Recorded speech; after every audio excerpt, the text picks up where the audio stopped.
Welcome back to the channel. Today we've got the 2023 X1 xDrive28i. It is in San Remo Green metallic, and this time we have it on location. So this means this was a customer ordered car, and of course, not of course, but they backed out, and situations change for people.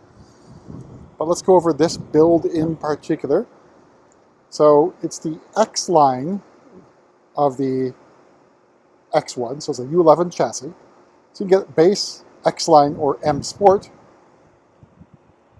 And we take a look at the headlights here. Reminiscent of what's on the 3 Series, but all the new-ish cars basically have sort of like an arrow rather than this elongated line up here for their running lights. Our front fascia, I think pretty large grille, but not overly large. You see the sensors there in the middle right there. You can get Driving Assistance Plus on the vehicle if you did not opt for Driving Assistance Professional from the Connected Drive store. So you can add to your build, even if you didn't spec it or you got one off the lot that didn't have that particular package.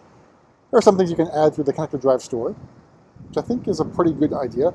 There aren't these little subscriptions about heated seats and the other stuff that you hear about, but things that may be of use. So like the drive recorder, real-time traffic light. So you got drive recorder available if you have, as long as you get the parking assistance package, and then I think it's like speed trap type warning type stuff going on. And of course, some vehicles will allow you to add driving assistance plus. The X1 happens to be one of them. The X5 and up, not the case, even though there's what looks like a sensor there. It's not actually hooked up to anything. So on the side we have 19-inch wheels. They are the style 867, which are part of the X-Line wheels. And I think 19 is probably the way to go. 20s, although can be had at a price. I think they look good at 19. The 18s that come standard on the vehicle are a little bit too small. Here's your side profile of the brand new X1. Of course, the X1 M35i is on its way here. So a review of that one when it comes in, probably a couple months away still, given how far we are away from Germany. Then out back we have our X1 and xDrive28i badging in chrome. No visible exhaust ports. That changes with the M35, of course, and that's going to actually have quad exhaust. So look forward to seeing what that looks like in person. The exhaust is basically hidden, like basically I guess old E60s were like that. There are sculpted tail lights. I think it's a really good looking car. I think a big improvement over the previous gen X1.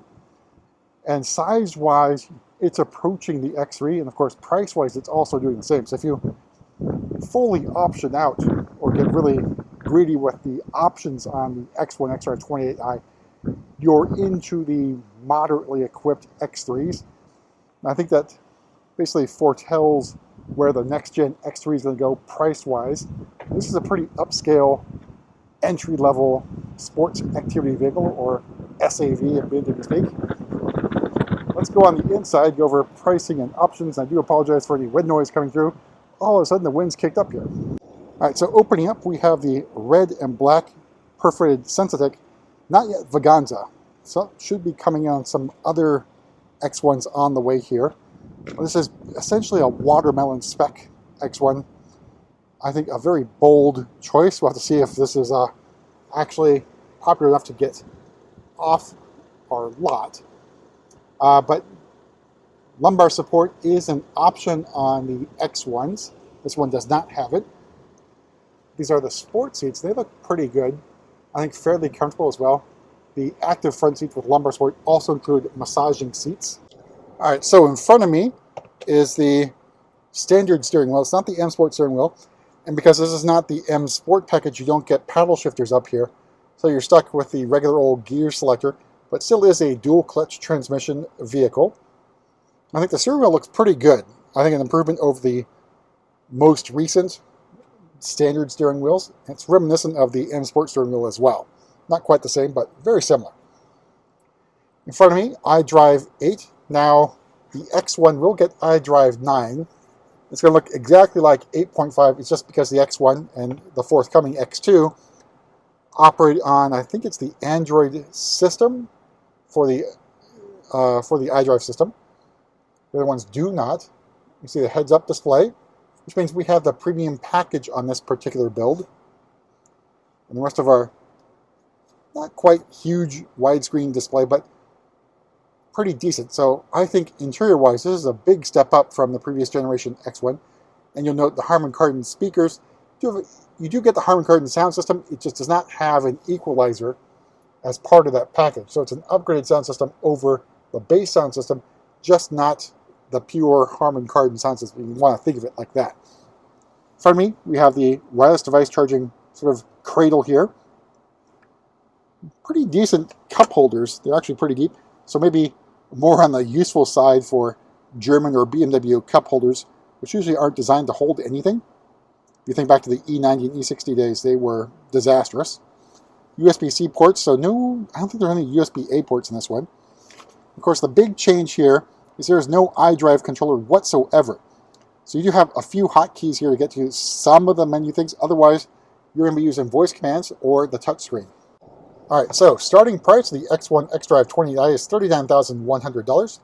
San Remo Green metallic paint adds another $650. The Sensatech, which is basically all of the seating options, and of course the Vaganza will be the same idea, are included. So a premium package for $4,200, and I think you get a pretty good deal out of that. So you get comfort access, interior camera, 360 camera, parking assistance as well, wireless device charging, heads-up display, a few other things.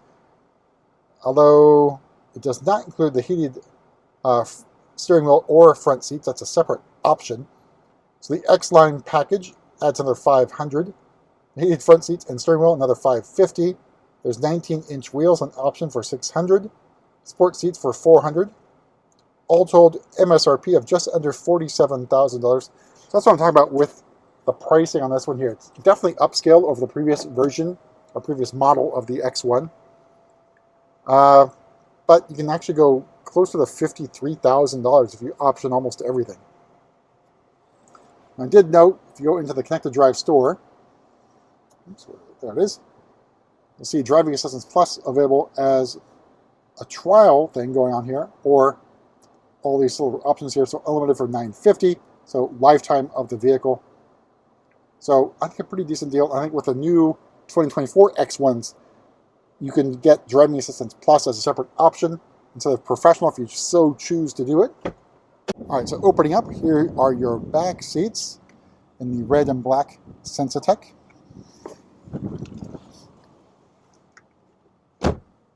All right, so other thing of note, maybe a month or two ago, BMW let us know that the panoramic moonroof was going to be deleted off some of the non-P1 cars. This one did not have that happen to it. I think it was with the convenience package. But now, if you order a premium package, you can opt to delete the panoramic moonroof, but I don't know exactly if that means this whole thing here, or just this thing here, or is it just a steel roof? We'll find out soon enough. So back seats, no climate control, but you do have USB-C charging ports for your back seat passengers.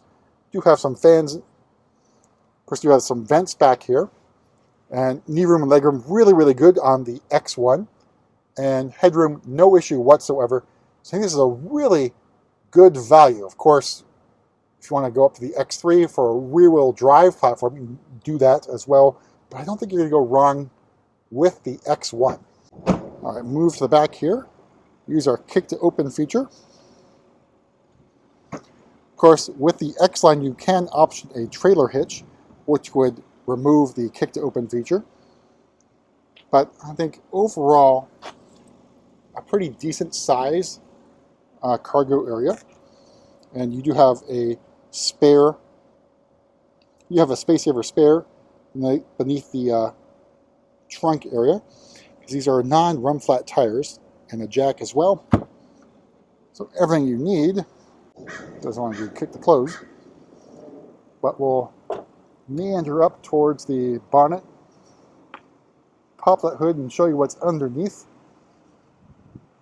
Very comparable engine, at least in horsepower and torque, which I think it's more torque than the X3. So underneath the hood is the B48 inline 4-cylinder 2-liter turbo engine, 241 horsepower in this guise, and 295 torques.